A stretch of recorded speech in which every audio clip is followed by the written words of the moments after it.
30 participants. Je pense qu'on devrait être presque au complet. Donc, je vous propose de commencer tranquillement en attendant les derniers retardataires.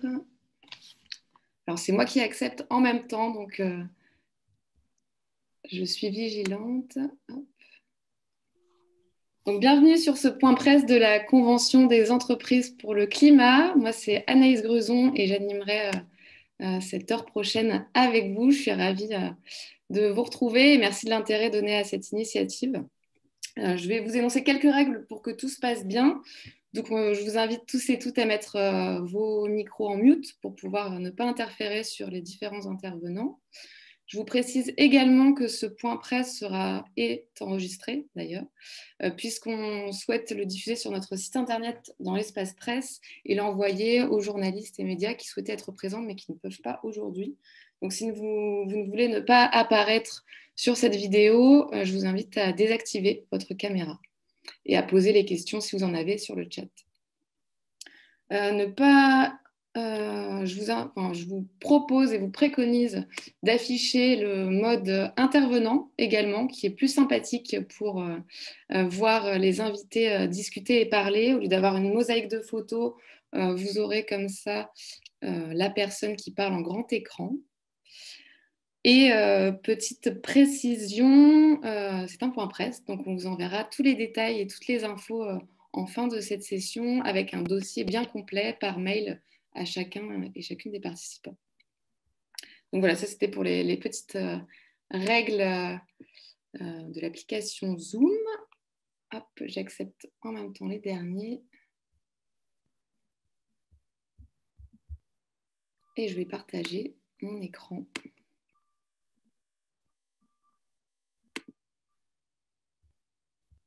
Est-ce que tout le monde voit correctement l'écran? Ouais, ça marche bien. Allez, super. Okay.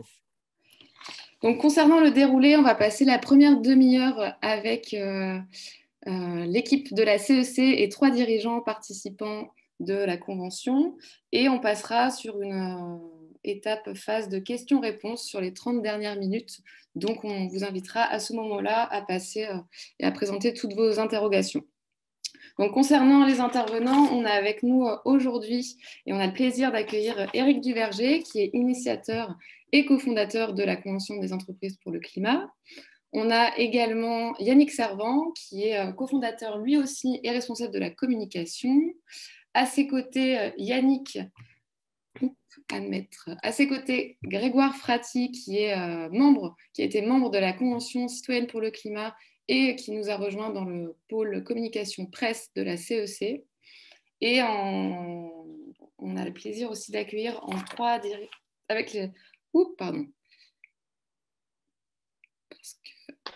fait, normalement, je vous fais une confidence, je ne devais pas gérer la partie technique et en fait, on a eu un petit peu de dernière minute. Donc, j'admets en même temps. Pas de souci. C'est pas si simple que ça. On est dans les temps, pas de souci.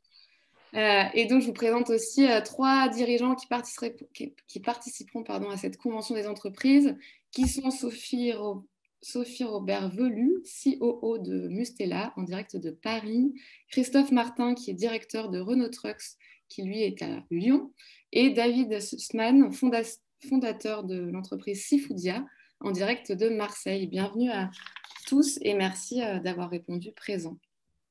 Donc, si vous êtes tous ici au point presse, c'est que vous voulez en savoir plus sur la convention. Et donc, on va commencer de ce pas avec Éric, le cofondateur de la CEC.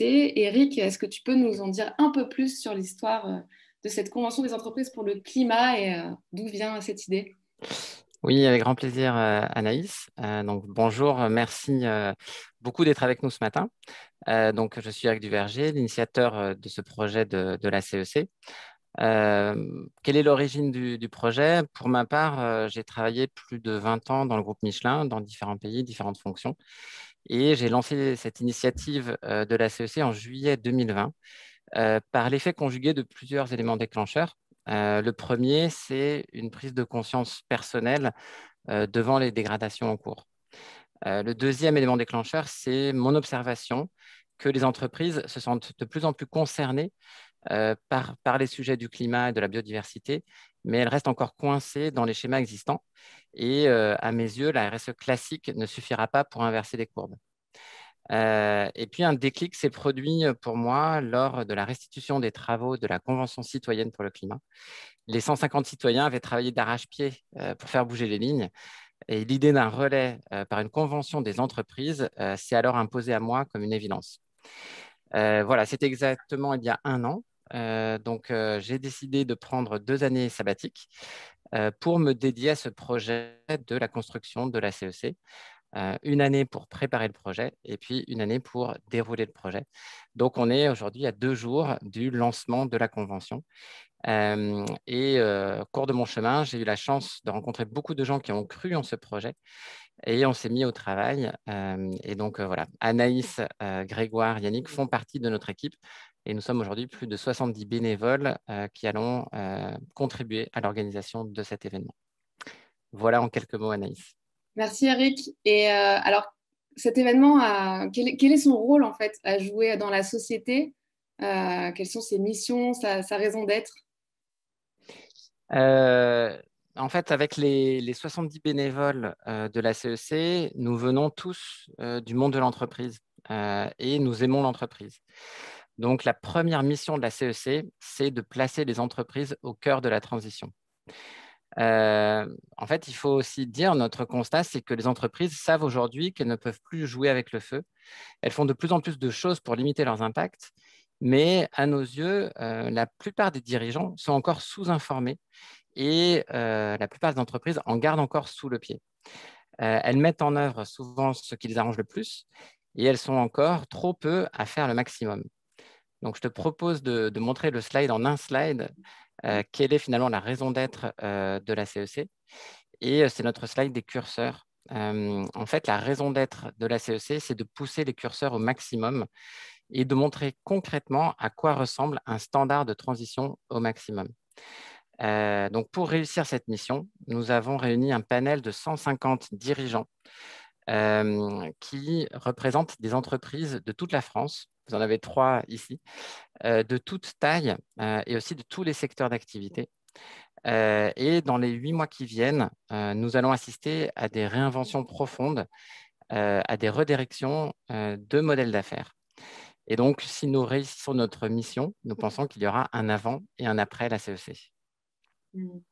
Et alors, Eric, il y a plein d'initiatives, plein d'entreprises déjà engagées qui se réunissent et qui essayent d'œuvrer pour les transitions, pour les différentes transitions qui existent, environnementales, liées à la biodiversité, au climat. En quoi la CEC est différente de ce qui a déjà été fait? Oui, c'est une grande question qu'on s'est posée dès le début du projet. On veut un projet qui est utile à la cause de la transition et on n'a surtout pas envie de tout révolutionner. D'ailleurs, notre dispositif, nous nous appuyons sur beaucoup d'expertises existantes et sur toute la communauté qui œuvre déjà à la transition. En fait, notre intention, c'est de se mettre au service de la transition et de servir de catalyseur et d'accélérateur pour le monde économique. Après, notre nouveauté, ce qu'on va essayer de travailler, c'est d'activer 3 effets de levier qui, selon nous, ne sont pas suffisamment activés aujourd'hui.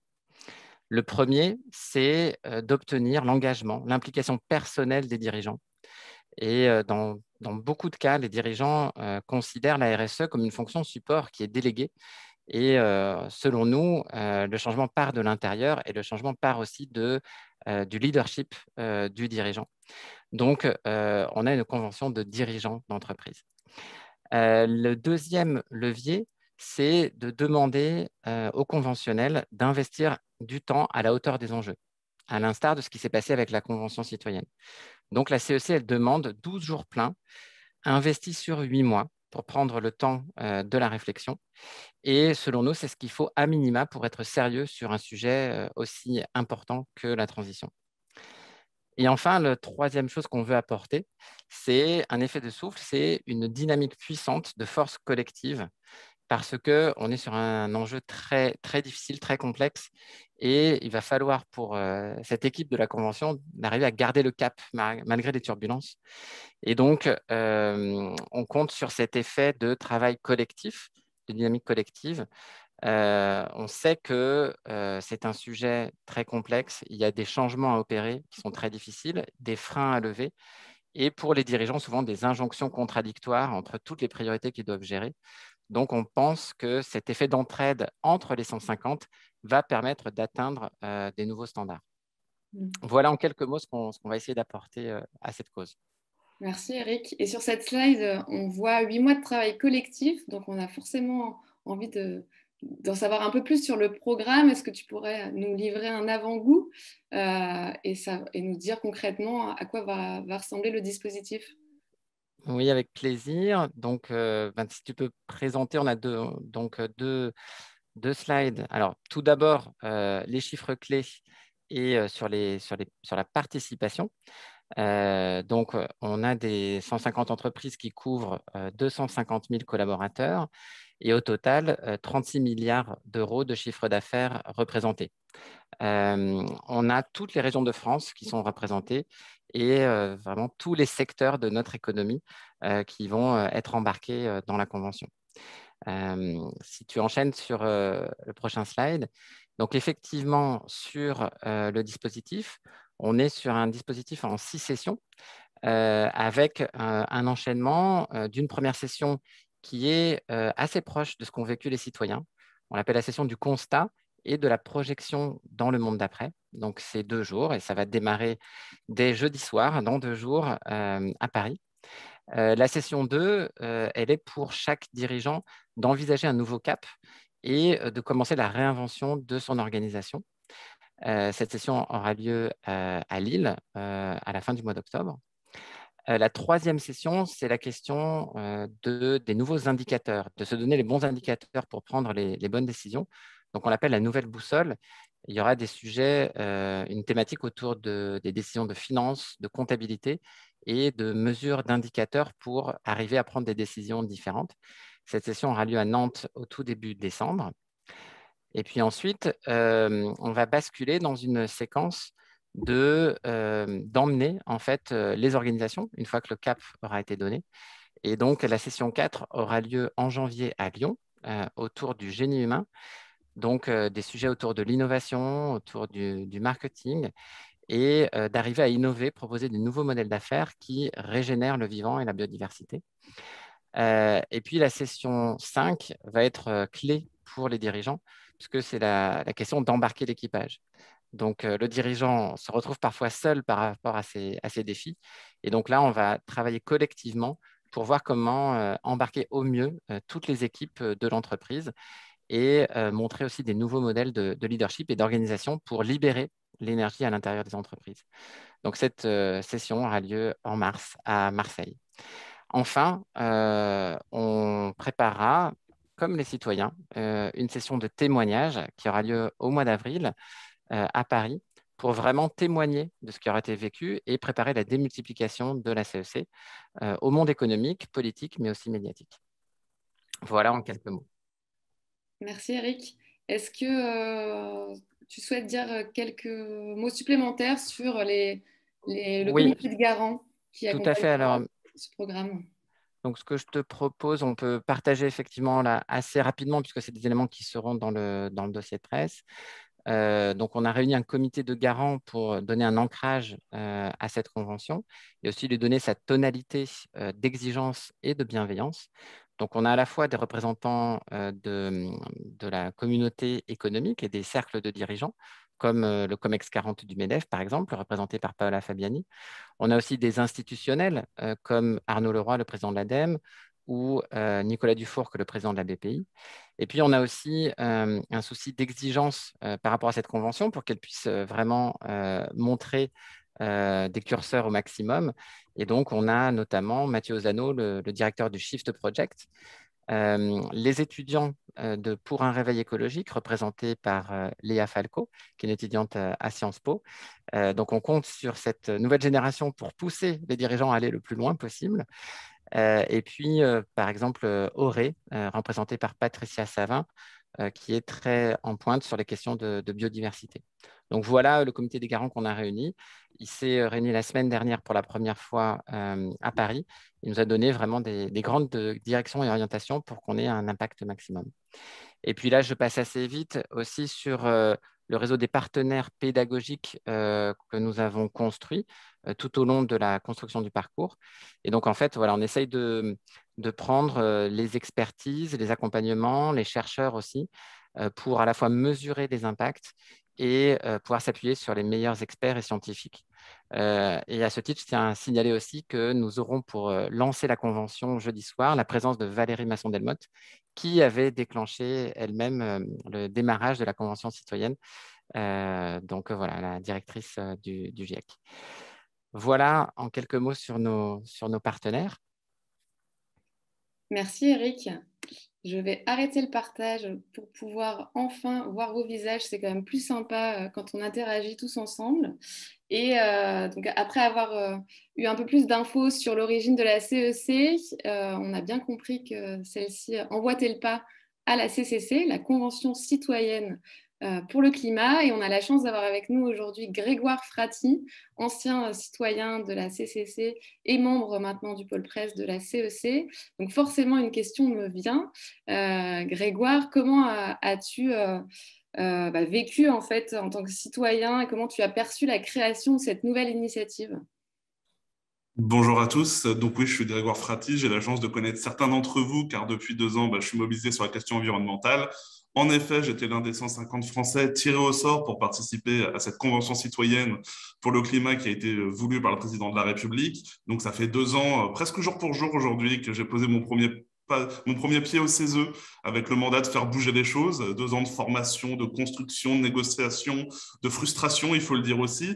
Mais voilà, le projet de loi climat résilience, il est promulgué. Et la question, pour moi, s'est posée, comment continuer? On avait fondé l'association Les 150 avec les anciens citoyens de la Convention citoyenne, mais aujourd'hui, on va dire que la page est tournée et il fallait trouver le nouveau défi. Et maintenant que ce nouveau défi est terminé, le travail des citoyens sur la table, il appartenait aux différents acteurs de la société de s'en emparer ou non. Et une des préconisations de la Convention citoyenne, c'était que le monde économique s'empare de la question climatique. Et c'est pour cela que l'aventure CEC, elle a du sens pour moi. Il fallait donner une suite. Et cette suite, je crois qu'elle est là aujourd'hui. On a de nouveau 150 et ça me remplit de joie. Et c'est vrai que ce qu'on retient dernièrement de la CCC, c'est un bilan quand même assez négatif parce que l'exécutif n'a pas tenu ses promesses comme il l'avait annoncé. En quoi ce serait différent aujourd'hui avec la CEC? Effectivement, le travail de la CCC a été assez frustrant. On avait poussé en tant que citoyen autant que nous avons pu pour porter cet idéal environnemental. On a obtenu des avancées, c'est incontestable, mais c'est absolument pas suffisant. Démocratiquement, on a prouvé que le citoyen, l'intelligence collective, ça existait, que le citoyen pouvait s'emparer de la chose publique et porter des ambitions fortes pour le climat. Ces 150 cailloux dans la chaussure qu'on avait été ont permis de lancer quelques débats intéressants, mais on est d'accord, il reste des montagnes à soulever, notamment dans le monde économique. Et c'est là que nos nouveaux 150, justement, pourront marquer et pourront faire l'histoire. C'est peut-être cette force d'action et de démultiplication qui avait manqué à la CCC. La preuve par l'exemple, ça peut être intéressant aussi, c'est motivant comme promesse. Et moi, j'aime bien la citation d'une de nos participantes, là, c'est une des nouvelles 150 qui disait « Il y a une grosse différence entre les citoyens et les entreprises. Ces dernières représentent la création de la richesse. C'est malheureux, mais ce poids financier trouve un écho beaucoup plus fort dans le monde politique. Elles auront forcément plus d'impact. » Je suis assez d'accord. Le monde économique, on nous l'a souvent érigé comme un argument pour ne pas appliquer certaines mesures de la Convention citoyenne pour le climat. Donc, si le monde économique arrive à des conclusions proches de celles de la CCC, je pense que effectivement le poids politique sera plus fort. Et est-ce que tu arrives à trouver ta place dans la CEC? Pourquoi avoir choisi de t'investir une deuxième fois dans cette aventure d'intelligence collective? Déjà, la première chose, c'est que quand on a mis le doigt dans la machine climatique, quand on a compris les enjeux, on ne peut plus rester à ne rien faire et à regarder les choses qui passent. Et je vois vraiment cette aventure de la CEC comme une suite logique à l'aventure de la CCC qui permettra à l'intelligence collective de se déployer une nouvelle fois.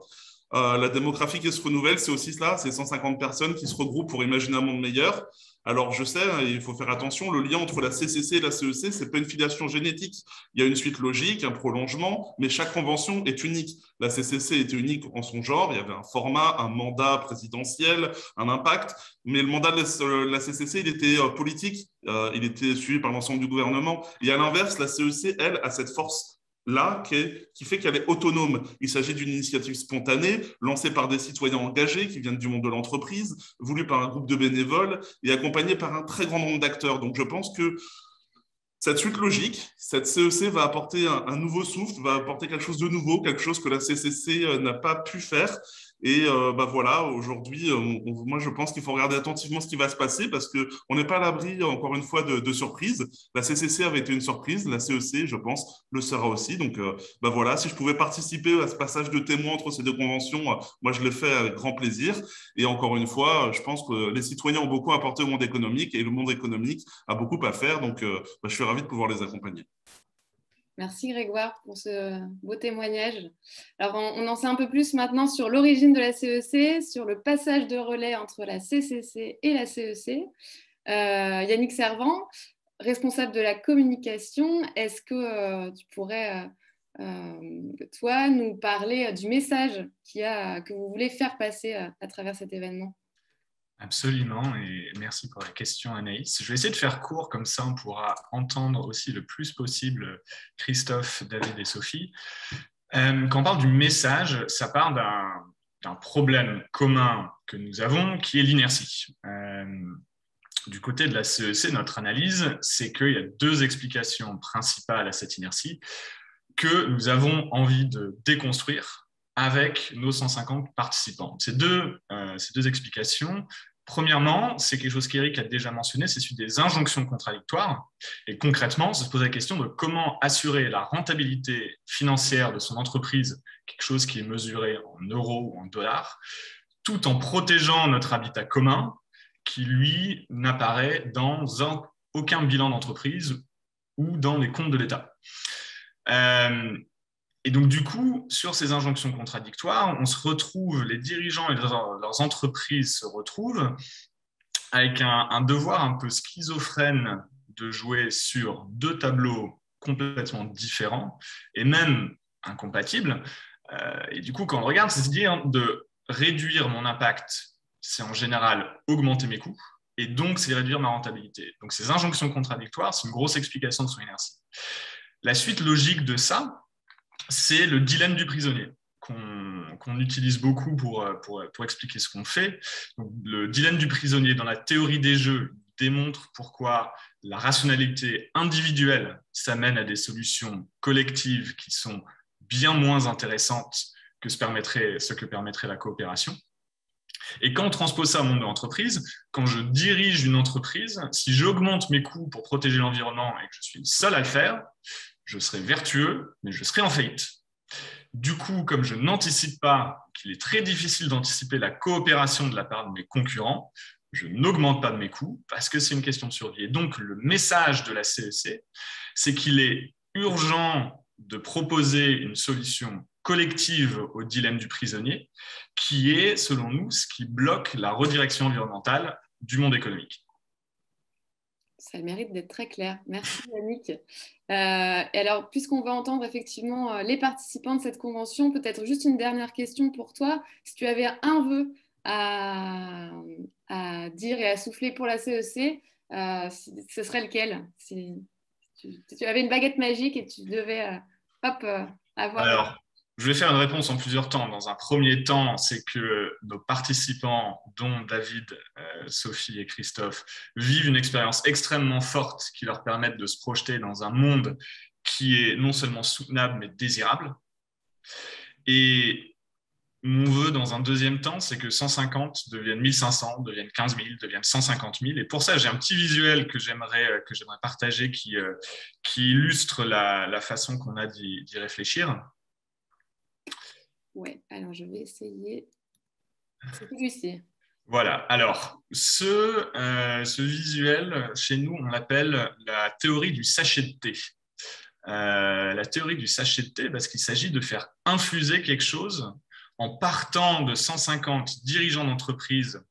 Et pour reprendre une citation d'Arnaud Leroy, président de l'ADEME, qui est au comité de garant de la CEC, il voit en eux 150 porte-étendards de la transition environnementale du monde de l'entreprise.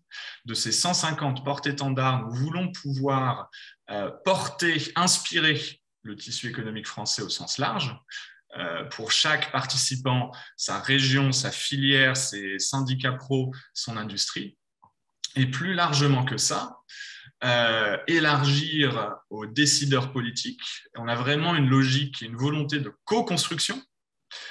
C'est quelque chose quelque part qu'on a appris de la Convention citoyenne, qu'il a peut-être fait un peu en 2 temps. D'abord une réflexion avec des experts, puis un peu une révélation de tout ce qui est sorti et le temps pour le débat après. Ce qu'on veut réussir à apprendre de ça, c'est à co-construire avec les décideurs politiques, entre les participants et les décideurs politiques, et de permettre à la société, aux consommateurs, aux citoyens, d'avoir le regard le plus riche possible sur ce qui est en train de se passer.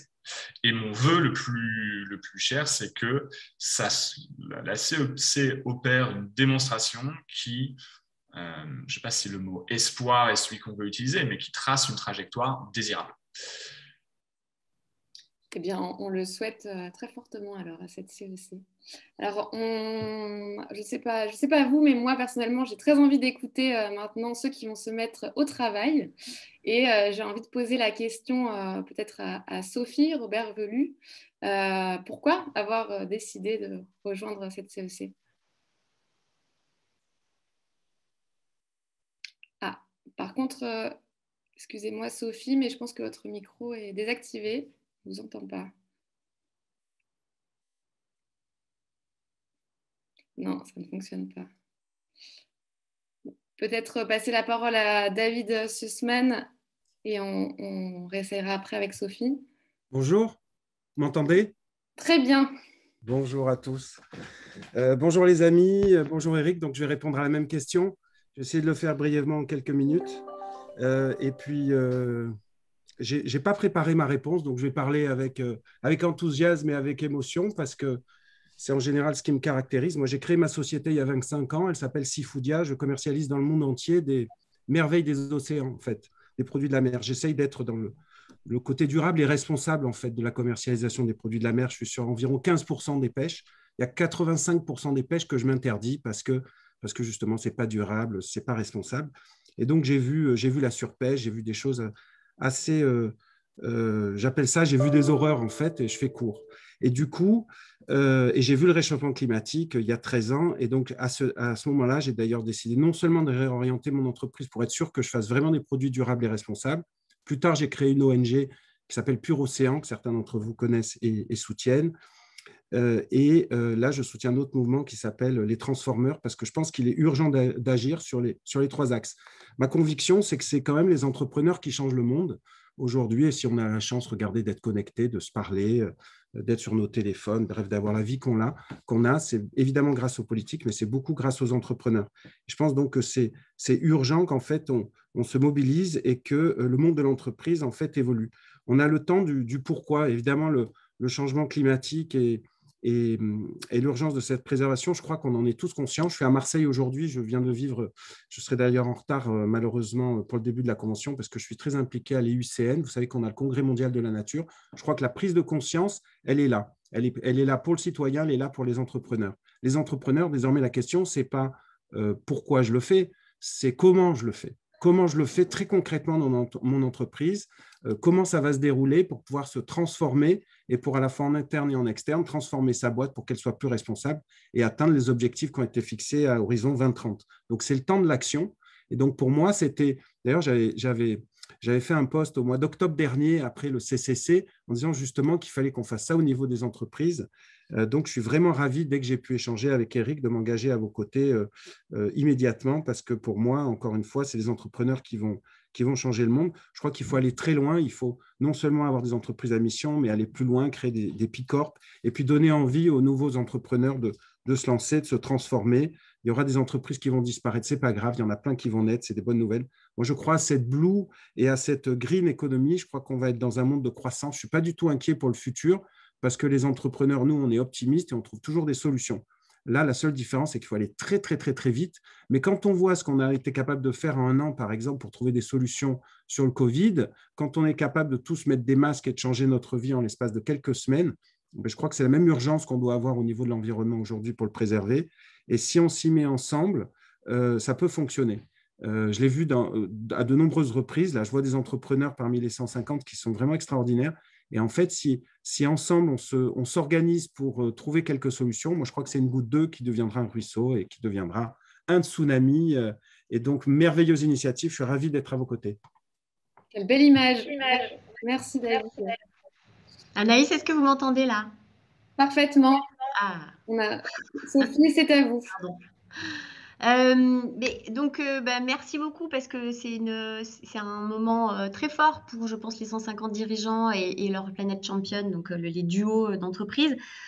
Moi, je représente la marque Mustela au sein d'un groupe qui est familial et indépendant français. Et c'est vrai que nous, on est Bicorp depuis 3 ans. Donc, on a une vocation à être meilleur pour le monde et pas les meilleurs du monde. Je pense que la notion de compétitivité, pour nous, elle ne doit pas se positionner sur les sujets environnementaux et sociaux. J'ai eu une carrière passée dans des grands groupes, notamment chez L'Oréal, et je trouve intéressant la CEC parce que ça nous permet enfin de nous ouvrir à d'autres entreprises.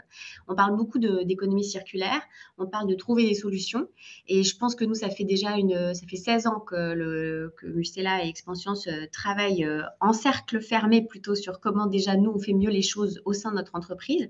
Mais il y a un moment où on arrive à une limitation parce qu'on n'est pas un immense groupe, qu'on n'a pas non plus des moyens énormes, on se rend compte que face à des nécessités de travailler sur des nouveaux emballages, d'améliorer notre impact carbone sur la logistique, etc., seul, on arrive à moins de résultats qu'à plusieurs. Et donc, ce qui nous intéresse notamment à la CEC, c'est de pouvoir travailler avec d'autres entreprises qui viennent de secteurs extrêmement différents, qui vont peut-être nous apporter des idées, et on va pouvoir faire un transfert sectoriel de technologie.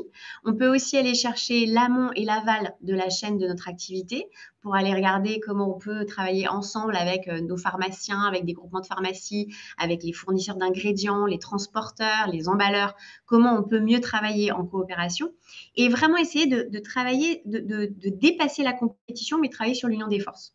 Donc ça, c'est le premier vrai sujet sur lequel je pense qu'on a besoin de la CEC, ou en tout cas, on a besoin de travailler avec d'autres boîtes. Après, j'aime bien la diversité des profils d'entreprise, c'est-à-dire avoir aussi des gens qui viennent d'entreprises qui n'ont pas commencé leur transformation. Nous, on a commencé notre transformation, on a aujourd'hui des ambitions à 2030 qui sont claires, on a la neutralité carbone par la réduction à mettre en place. Néanmoins, travailler avec des boîtes qui sont encore en train de fixer leurs objectifs, je trouve ça très intéressant. Nous, pour pouvoir passer peut-être quelques conseils, mais aussi pour s'inspirer et comprendre quelles sont nos difficultés sur la feuille de route. Parce que c'est pas parce qu'on a des ambitions qui sont claires qu'on a déjà toutes les étapes des 10 prochaines années, tous les sous-objectifs, métier par métier, fonction par fonction. Voilà. Donc, globalement, c'est ça. Esprit collaboratif, diversité des profils d'entreprise, et puis cette capacité aussi à montrer que les entreprises sont capables d'être au rendez-vous. On ne peut pas juste laisser les pouvoirs publics et les citoyens se bouger les fesses et nous regarder de loin en disant oui, mais nous, on a des problèmes de profit, donc on n'y va pas. En fait, c'est notre devoir aussi. Merci, Sophie. Et le mot de la fin pour Christophe Martin de Renault Trucks. Oui, bonjour à toutes, bonjour à tous, ravi d'être avec vous. Alors, moi, je travaille donc pour Renault Trucks, on fabrique et on vend des camions. Donc, on a une image qui est piètre, bien souvent auprès du public, auprès de mes amis, auprès de mes enfants. Et ça fait une 30aine d'années que je travaille pour cette entreprise. Il y a beaucoup de choses qui ont été faites, mais en toute franchise, cette image souvent déplorable du monde automobile et du monde des poids lourds particulièrement, ça a généré quelques discussions parfois un peu musclées, notamment avec mes enfants. J'ai 3 enfants qui m'ont dit « Mais papa, c'est pas possible, tu n'as donc rien compris. » Enfin bon, un peu…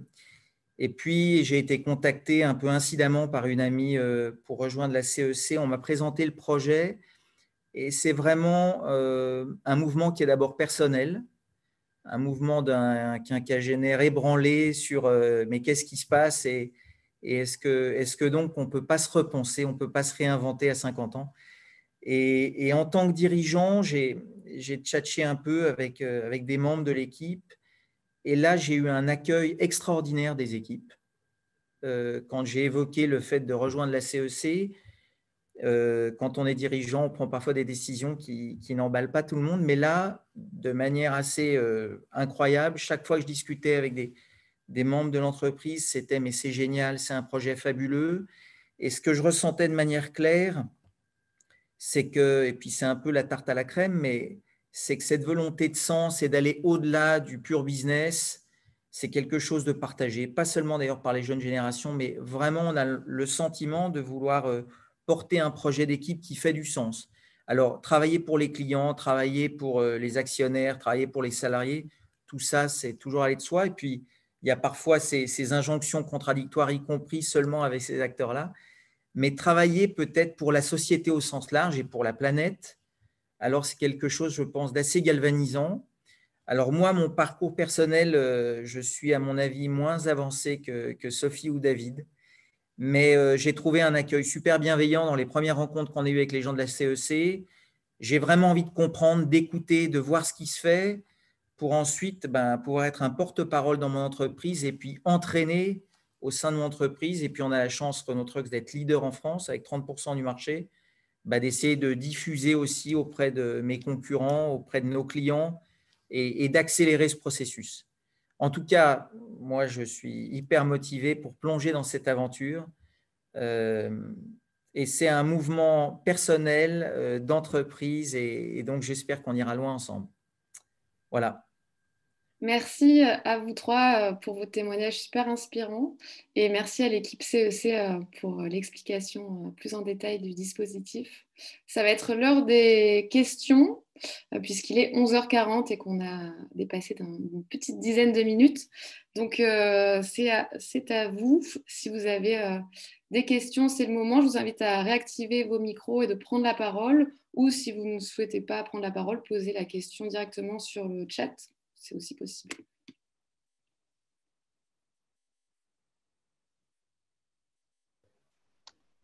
Bonjour, est-ce que vous m'entendez? Bonjour, Simon Prigent. Bonjour, Simon Prigent, je travaille à Contexte. Je voulais savoir à quoi allait aboutir la convention. Est-ce qu'il y aura un cahier de propositions comme ça a été le cas pour la Convention citoyenne pour le climat? Et si vous aviez des contacts d'ores et déjà avec le gouvernement, voilà, le gouvernement actuel. Puisque comme l'a dit Grégoire Frati, la Convention citoyenne avait été effectivement avait reçu un mandat de la part du président. Donc voilà, merci beaucoup. Alors, je vais peut-être passer la parole à Yannick. Est-ce que... Oui, avec plaisir. Ce qui va sortir de la convention, le projet qu'on a décrit et qu'on rejoint Sophie, Christophe, David et les 147 autres, c'est l'idée d'abord de travailler sur une feuille de route de transformation opérationnelle de l'entreprise. Comme disait Sophie, il y a énormément d'entreprises qui ont une vision à 5 ans, à 10 ans, à 20 ans ou plus. Et sur les sujets environnementaux, toute la complexité, c'est de descendre dans les échelons pour la dérouler et pouvoir expliquer à ses collaborateurs, voilà comment on va faire. Ça, c'est le point de départ de la Convention des entreprises pour le climat. Est-ce que je peux vous dire, Simon, à quoi vont ressembler exactement ces feuilles de route qui seront présentées en avril et en juin? Non, parce que le process doit se faire et puis on est sur les entreprises en taille, ça va de 1 personne à 69 000, donc forcément on n'est pas sur les mêmes ordres de grandeur et sur la même méthodologie non plus. Et donc ça, c'est l'objectif premier. La Convention des entreprises pour le climat est une convention d'entreprises qui travaillent sur leur transformation et dont l'ambition est de pousser les curseurs au maximum sur cette transformation. Et pousser les curseurs au maximum, a priori, ce que ça veut dire, c'est qu'on va arriver dans la réflexion à des moments où on se dit « Ah là, si je suis tout seul à le faire, ça va être extrêmement problématique. » Et du coup, c'est là que d'une part, il y a la question d'infusion-inspiration de son secteur, de sa région, etc. Mais on arrive effectivement sur le sujet politique Et là, notre objectif, quand je parlais de co-construction, concrètement, qu'est-ce qui est en train de se passer? Il y a une équipe co-construction politique à la CEC, dont notamment Eric, Grégoire et moi-même faisons partie. Et ce que l'on fait depuis 1 mois et demi, 2 mois, c'est de présenter le projet à un maximum d'acteurs dans la sphère institutionnelle et politique, que ce soit dans des ministères, des parlementaires, Assemblée nationale, Sénat, dans des institutions, pour leur expliquer voici ce qui va se passer. Voici l'ambition des participants qui est de pousser les curseurs au maximum. Ils arriveront à un moment de la réflexion où ils ne pourront pas le faire tout seuls et il y aura des questions soit de réglementation, d'imposition, mais aussi de je vais faire du franglais, d'incentive, je suis désolé, je n'ai plus le mot d'incitation. L'excès du monde de l'entreprise, d'incitation, donc qu'on soit sur les deux équilibres, et pour qu'il y ait cette réflexion commune qui se fasse. Et souvent, on est entre deux mondes qui ne se rencontrent pas assez, qui ne comprennent pas assez bien le système de contraintes de l'un et de l'autre, et c'est ça qu'on veut créer. Donc, l'organisation, l'association CEC est en train de travailler pour créer les conditions des rencontres entre les participants qui réfléchissent à des sujets précis, qui ont besoin d'être débloqués, et les bons acteurs côté politique et institutionnel qui ont les éléments de réponse pour qu'ils réfléchissent ensemble. OK, à horizon 2030, par exemple, à quoi ça peut ressembler si on co-construit ça ensemble. J'espère que ça répond à la question. Ça répond. Juste, du coup, je me permets de rebondir. Il va y avoir vos travaux, si je calcule bien, ça va durer 8 mois, donc c'est en concomitance parfaite avec la campagne présidentielle. Il y a une volonté peut-être de porter les choses dans le débat par cette convention. Alors, c'est quelque chose dont vous allez vous emparer, que vous allez essayer de faire. Du coup, je vais prendre ce rebond et répondre. Oui, il y a une volonté assumée de porter une voix dans toutes les discussions, tous les débats, tous les thèmes qui seront abordés lors de la présidentielle. Si on se projette à horizon 2030 et que on adhère à l'idée que cette décennie est celle où il nous reste vraiment le pouvoir d'agir pour infléchir significativement, il nous reste 2 quinquennats. Donc, on n'a plus de temps à perdre. Et du coup, la CEC, par la nature du sujet, est éminemment politique, puisqu'on est en train de parler de choix sociétaux quand on élargit. Et par contre, ce qui est hyper important, c'est d'avoir en tête que c'est politique, mais apartisan. La CEC est 100% indépendante. C'est une initiative privée. Et donc, notre objectif, ça sera de permettre au collectif des 150 de partager leur vision, leurs ambitions avec, en tout cas pour ceux qui le souhaitent, avec les candidats. Et la dimension apartisane, c'est dire tous les candidats, qu'on soit d'accord avec eux ou pas sur leur visée, leur couleur politique. L'idée de tout ce sujet, c'est quand même que c'est un sujet qui dépasse préserver l'environnement, c'est apartisan, parce qu'on va tous en subir les conséquences, quelle que soit sa couleur politique. Donc, la réponse courte, c'est oui, de façon apartisane, en permettant aux 150 de présenter leurs ambitions, de partager leurs ambitions et de faire réagir autant que possible les candidats.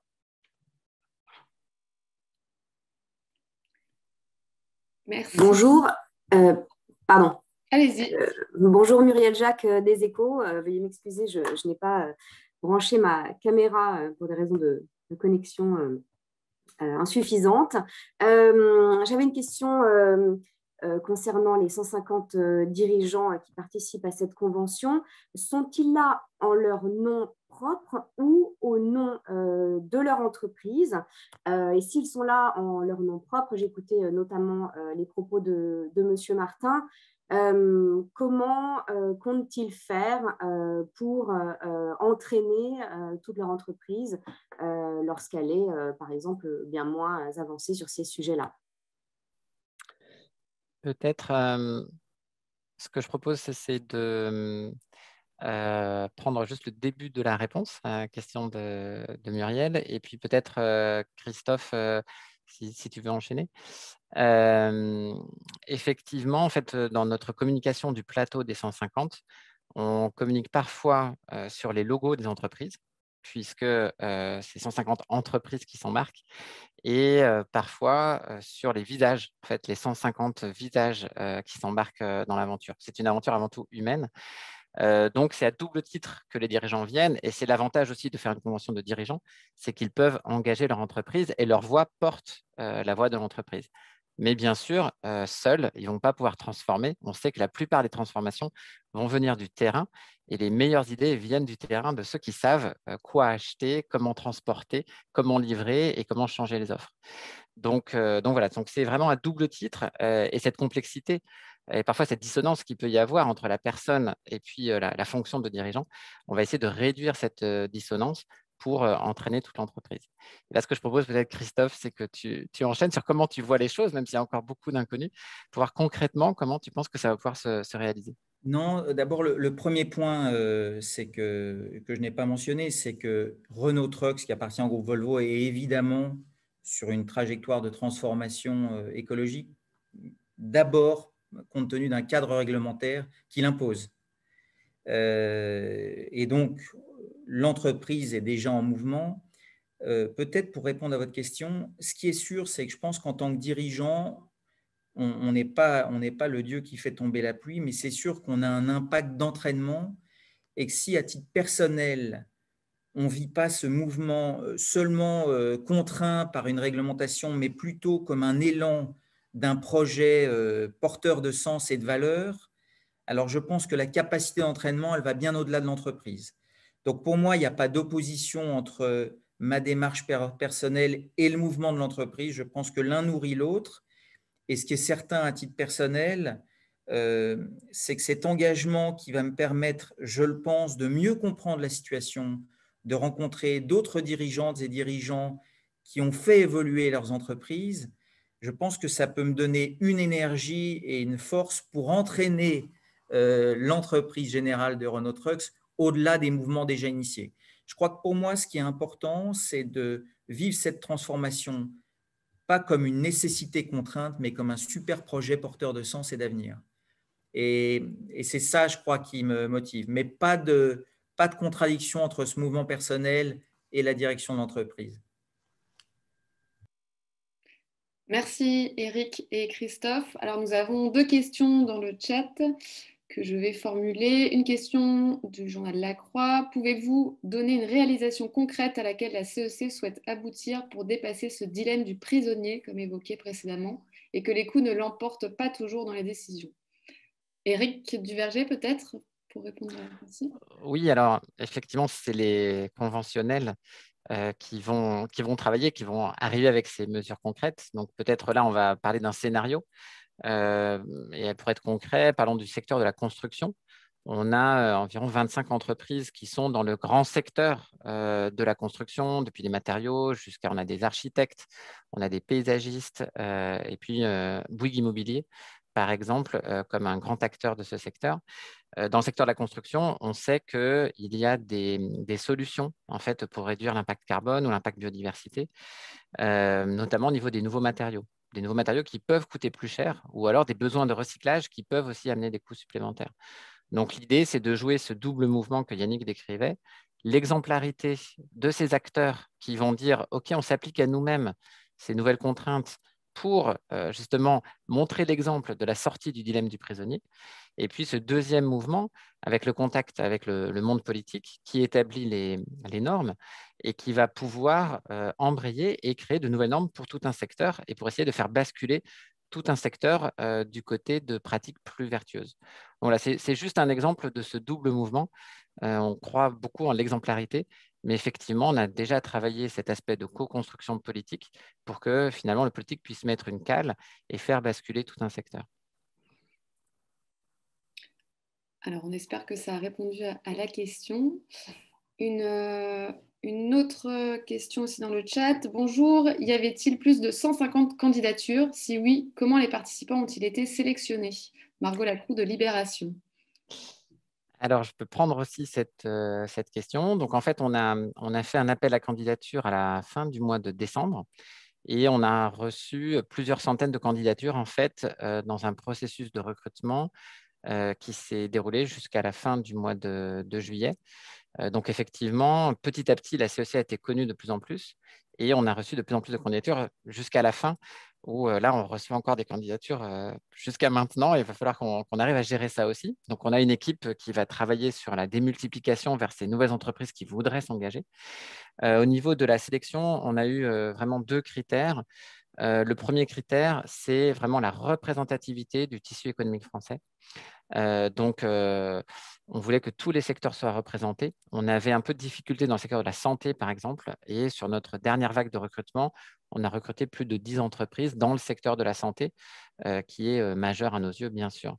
Et puis au niveau des territoires aussi. Donc là, ça n'a pas été facile puisqu'on a un mouvement spontané. Donc, ce n'était pas facile de se faire connaître sur tous les territoires.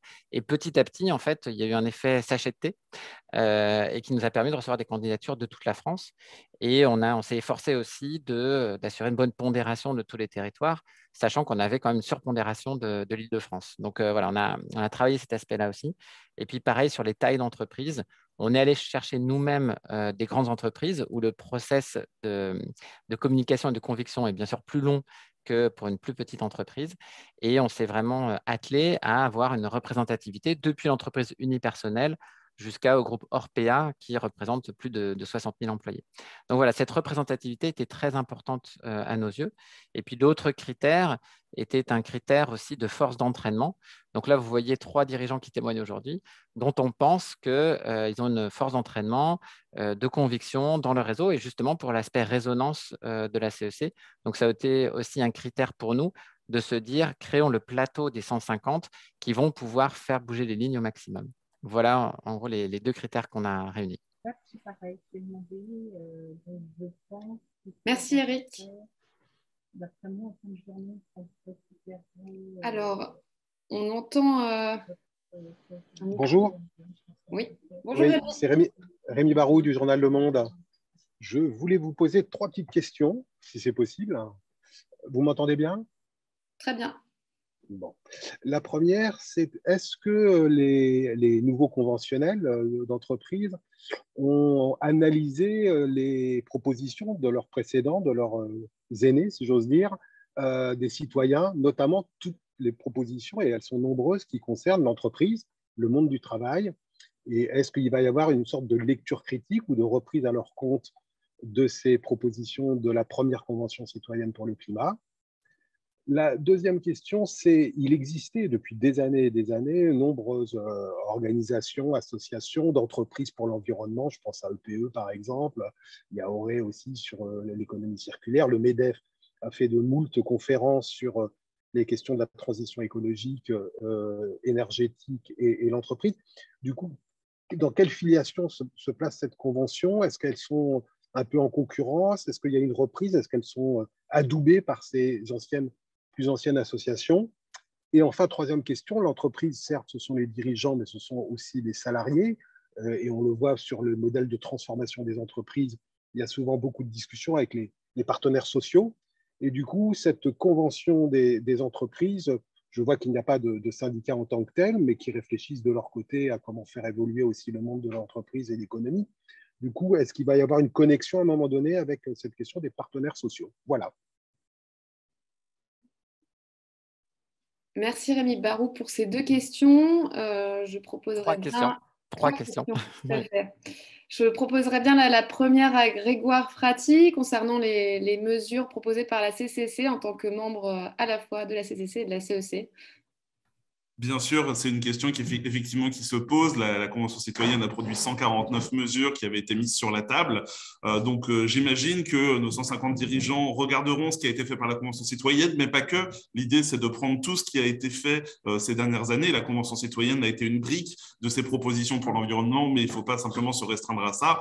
Donc oui, j'imagine que si les dirigeants font la demande, il pourrait y avoir une lecture critique avec des citoyens qui viendront leur présenter leurs propositions, au même titre qu'il faudra que les propositions des partenaires sociaux, par exemple, comme Rémi le signalait, ou d'autres acteurs qui arriveraient avec des choses déjà construites, pourraient également alimenter le travail des 150 dirigeants. Donc oui, il y aura forcément cette petite musique de filiation, mais il ne faut pas simplement restreindre la CEC comme une suite que de la CCC, c'est une suite de tout ce qui a été fait avant. Il faut être un peu plus généraliste, je pense.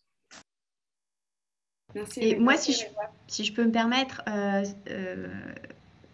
à titre vraiment au sein de notre entreprise en tant que Bicorp, on intègre évidemment tous les salariés dans les décisions qui sont prises sur les feuilles de route, et notamment les ambitions qu'on s'est données, les objectifs qu'on s'est donnés ont été pondus non pas par les dirigeants, mais par les membres de l'entreprise. Et les instances de représentation, nous, c'est une entreprise qui est aussi présente à l'international. Il n'y a pas que les IRP français qui sont intégrés, il y a aussi les représentations de chaque filiale. Donc après, je pense que ça va dépendre des entreprises, mais ce qui est intéressant aussi dans ce système, c'est que chaque boîte va pouvoir aussi rapporter ses bonnes pratiques. Et donc nous, notre pratique de cohésion de l'entreprise passe par nos ambitions environnementales et sociales. Et on sait que c'est quelque chose qui motive énormément nos salariés et nos équipes. Donc je pense que c'est des choses qu'on peut aussi apporter dès les premières séances. Ok. Peut-être je vais prendre la deuxième question. Au niveau des contacts par rapport à des associations existantes, des initiatives existantes dans le monde de la transition, comme Rémi a mentionné EPE, Auré, le MEDEF. Donc, on a des contacts forts avec ces trois institutions, et notamment Auré et le COMEX 40 du MEDEF font partie de notre comité de garant.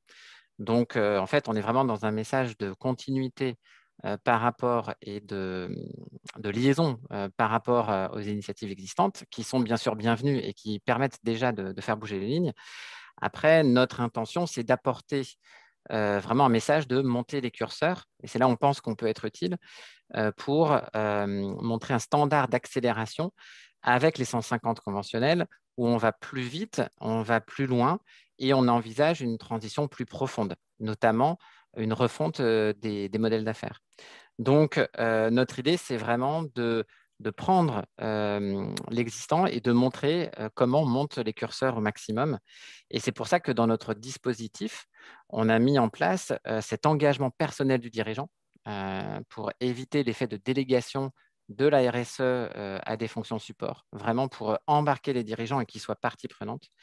L'effet de parcours aussi, puisque dans les grands groupes ou dans beaucoup d'entreprises, souvent les dirigeants ont beaucoup de sujets et donc ils n'utilisent peu de leur temps disponible, trop peu pour la redirection écologique. Donc, on est sur un parcours exigeant, notamment au niveau du constat, 2 jours complets qui vont être passés sur le constat vendredi et samedi. Et puis, au niveau de la mesure et des ambitions, effectivement, les feuilles de route vont être mesurées, les points de départ, les points d'arrivée, quel impact elles peuvent avoir pour monter le curseur au niveau d'exigence de ce qu'on va pouvoir sortir.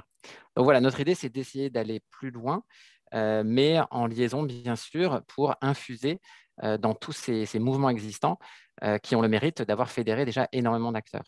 Donc voilà, on a un double enjeu de fédérer, mais aussi de faire monter les curseurs. Merci Eric. Yannick Servant, est-ce que tu te souviens de la troisième question de Rémi Barou? Parce que moi, je ne m'en souviens plus. Ah bah très bien. Absolument. C'était la question des salariés et de la connexion avec les partenaires sociaux. C'est une excellente question et c'est vraiment un point critique si on prend d'abord les salariés en tant que tels. Il y a, quand on parlait du process de sélection, quelque part, ça allait dans les deux sens. Hein. On a eu des candidatures, on a aussi dû convaincre des entreprises de venir nous rejoindre. Et des questions qui venaient pendant le processus de recrutement, c'était notamment « Ok, ça va être une très belle expérience pour moi, personnellement, dirigeant, de vivre cette convention, mais quid de mes employés ? Qu'est-ce que vous allez faire et mettre en place pour que ça diffuse, ça infuse de moi, de ma Planet Champion, qui est mon binôme, vers le reste de l'entreprise ?» Et donc là-dessus, ce qu'on a vraiment intégré dans le travail, la conception du programme, du dispositif, c'est ce qu'on appelle la démultiplication. les ressources d'information et les ressources humaines pour aider tous nos participants à transmettre ce qu'ils auront vécu, les questions soulevées, les enjeux discutés avec tous leurs collaborateurs, toutes leurs équipes, pour que ça puisse descendre dans les échelons vraiment opérationnels. Et là, on a la session d'ouverture de la Convention des entreprises pour le climat jeudi, qui traite du constat, un peu sur le même mode que la Convention citoyenne, et suivent 4 sessions qui sont sur mettre les mains dedans d'un point de vue métier. Et donc, c'est vraiment une condition pour que ça réussisse, que l'information puisse descendre, puis remonter. Et donc, là-dessus, on y travaille énormément. Ensuite, sur les partenaires sociaux et notamment l'implication des syndicats, la CEC, c'est quelque chose de nouveau qui est en construction. Le programme de la session 1 est ficelé, millimétré. La session 2, on y est presque. Le reste, c'est toujours en construction. Mais c'est le cas pour le programme et pour l'encadrement de la CEC aussi, parce que pour nous, il est aussi extrêmement important de se laisser la flexibilité de voir venir les choses et de nous adapter pour que le parcours soit le plus adapté. Donc, concrètement, sur les partenaires sociaux, il y a plein d'opportunités qui pourraient s'ouvrir, soit en intersession ou pendant des sessions, par exemple, proposer à différents représentants de syndicats de venir échanger avec nos participants.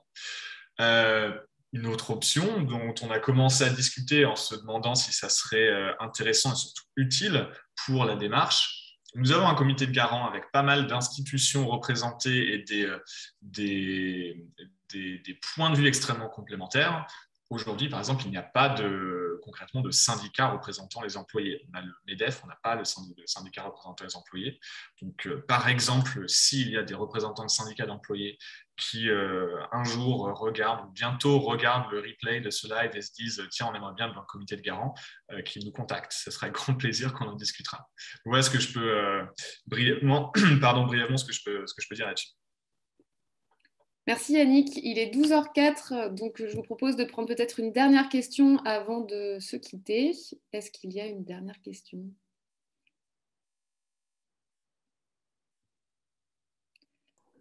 Bon, il ne semblerait pas. Donc, si on a répondu à toutes vos interrogations, tant mieux.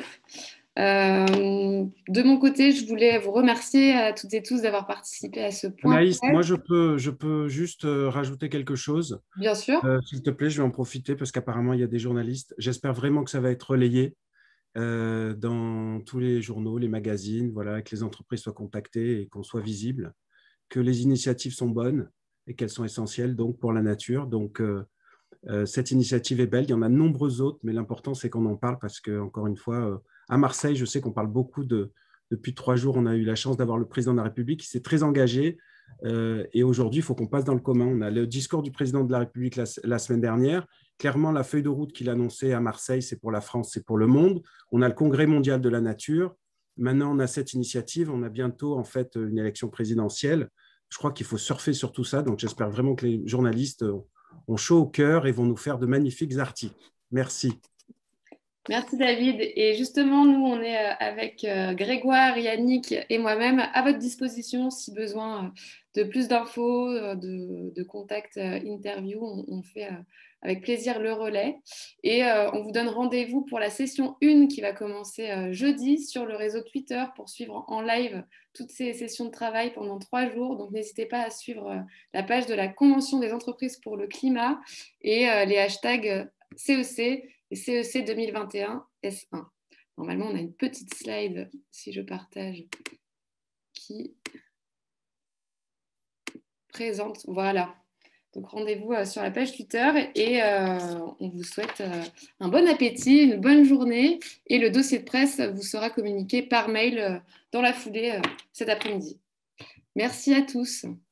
Merci beaucoup.